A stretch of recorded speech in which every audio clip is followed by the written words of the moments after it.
Hello everyone, welcome back. My name is Alex Like, and in today's video I wanted to talk about history taking. Specifically, the acronym SAMPLE and OPQRST. Now these are two mnemonics that we use when we're taking history to sort of remind us of the important questions that we need to ask our patients. As you progress more and more into your professional medical career, the SAMPLE OPQRS acronyms are usually done out of order, and you kind of put your own style to them.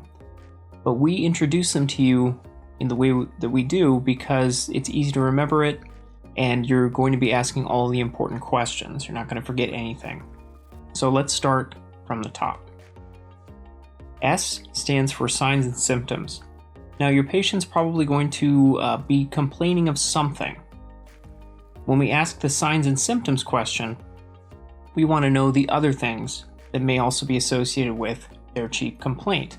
A good example of this would be if a patient has abdominal pain. A good way to ask this question, the signs and symptoms, would be, okay, I understand you're having abdominal pain. Do you have anything else like nausea or vomiting associated with this? And if the patient answers yes, it affords you the opportunity to then expand on those questions. They say, yes, they've been vomiting. You can say, okay, is the vomitus full of blood? Is it just food particles? Etc., etc. The next question we ask is allergies. Are you allergic to any medication or any foods? The next question we ask is medicines. Do you take any medications currently? That's the M. Now, a lot of people, when they ask this question, they simply stick with prescribed medications, or sometimes they'll even add over-the-counter medications, but this really isn't going to give you all of the information that you're going to need. When you're asking medication history, in this case, you also want to include a social history, if you will. And what I mean by that is a social history involves things like smoking, other tobacco use, vaporizer use, so if they vape, any alcohol use, and then any illicit drug use. Now, if your patient becomes offended when you ask these questions, you can explain to them that you've never met them before, because that's usually the case, and this is a question that we ask everybody. You'd be surprised how applicable a social history can be to the chief complaint and perhaps some of the symptoms that may have manifested themselves today. The next question we ask is P, or the P letter, or past medical history. This usually involves things like your patient's current medical conditions they may be suffering from, such as diabetes or hypertension, or asthma, but may also include surgical history. So surgical history includes things like operations that they may have had that are relevant to the chief complaint. The next letter is L, which is last oral intake. This simply refers to when the last time the patient had anything to eat or drink.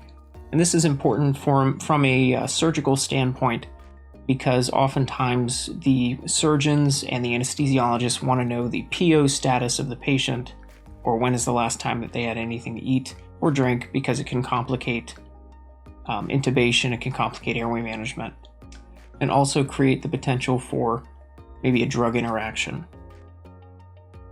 The next letter is E. E refers to the events leading up to the call for the chief complaint.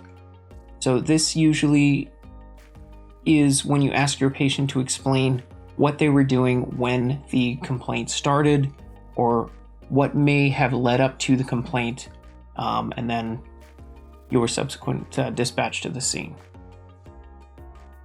So that's the sample portion. So again, signs and symptoms, allergies, medications, past medical history, last oral intake, and the events leading up to. The next part of the acronym that we use is OPQRST. Now, oftentimes, most people believe erroneously that OPQRST only refers to the descriptors of pain. And this actually isn't correct. You can use it for pain, of course, but it has so many other uses beyond just asking the patient to describe elements of their pain. The OPQRST can be used for describing the severity of a presenting condition such as asthma, and maybe how it relates to previous attacks that they've had before. So we'll start from the top there. O is onset, and this is when the symptoms began. P is provocation and palliation. So what makes this worse? What makes this better? And this can be asking like, is there a position that makes it better? When I press here, does it make it worse? Have you taken any over-the-counter medicines that may have made it better? That sort of thing. Q is quality, and this refers to an adjective to describe the symptoms or describe the pain or the discomfort that the patient is experiencing. Oftentimes, your patients need to be fed a few adjectives to kind of get the ball rolling. And once you start practicing enough, you'll understand what I mean by this. R is radiation. Does this pain, does this discomfort, does this sensation go anywhere else besides the place that it is currently? Or did it start somewhere else and then move to the present location? S is severity, and this is usually, if we're talking about pain, a descriptor, usually a number between 0 and 10. 0 is no pain at all, 10 is the worst pain this patient has ever had in their entire life.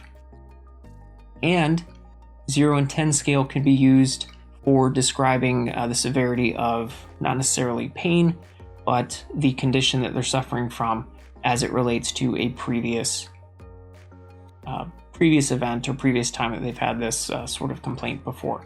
So an asthma attack, on a scale of 0 to 10, I know this patient has had asthma attacks in the past, so they have a good baseline, they have a good set of comparisons. On a scale of 0 to 10, how does this asthma attack compare to others? This is much worse, this is a 10, or this is nothing, this is a 2. The last letter here is T, which stands for time. Most people, especially new EMTs, will simply ask the onset question again. When did the pain start? That's not what time is about. Time, the letter T for time here, is about describing the instances or describing the discomfort or the sensation or the pain since it started. So what you're doing here is you're asking the patient to describe, since that pain has started, has the pain come and gone? Has it become more severe? Has it become less severe? You're basically asking them to describe the discomfort, the sensation, the pain from the time it started until you arrived on scene.